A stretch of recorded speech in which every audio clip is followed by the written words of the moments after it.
अगर आप भी चाहते हैं कि सुपर फिल्म्स का ऑडियो वीडियो सबसे पहले आप तक पहुंचे, तो चैनल को सब्सक्राइब जरूर कर लें और बेल आइकन को दबाना ना भूलें।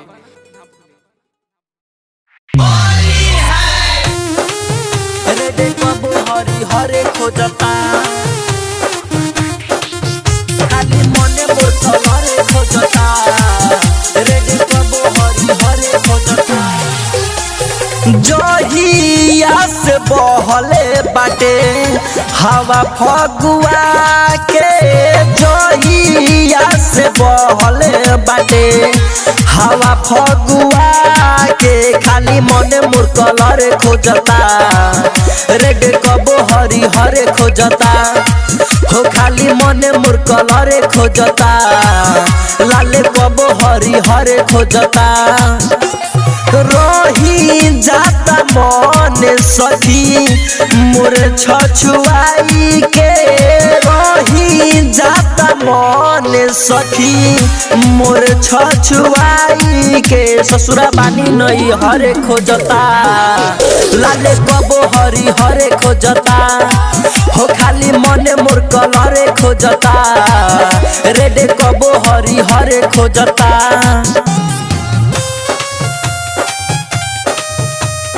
सुपर रिकॉर्डिंग स्टूडियो आदा रेड कबो हरी हरे खोजता हो खाली मने मोर कलरे खोजता रेड कबो हरी हरे खोजता भातारा खा के हमसे छुपा के जाते बाटे उलुकाई हो रुसल बा हमसे जे यारावा से ले रही बतियाई हो ले रही बतियाई हो भातारा खा के हमसे छुपा के जाते बाटे उलुकाई हो रुसल बा हमसे जे यारावा से ले रही बतियाई हो होलियो में आई ले नहीं हमरो देवर रे होलियो में आई ले नहीं हमरो देवर रे पेड़ा अभी ले न भर जो हता रेड कबो हरी हरे खोजता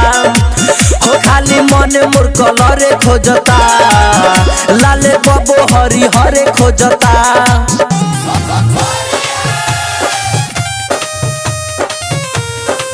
रेड कबो हरी हरे खोजता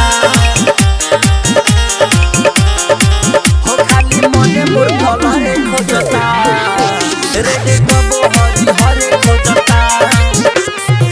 साजन रफतार नैहर के हो यार अभिले राहन जो होता सूरज भातारा रंगे ना जगहा एही से चीज मोरा रोता एही से चीज मोरा रोता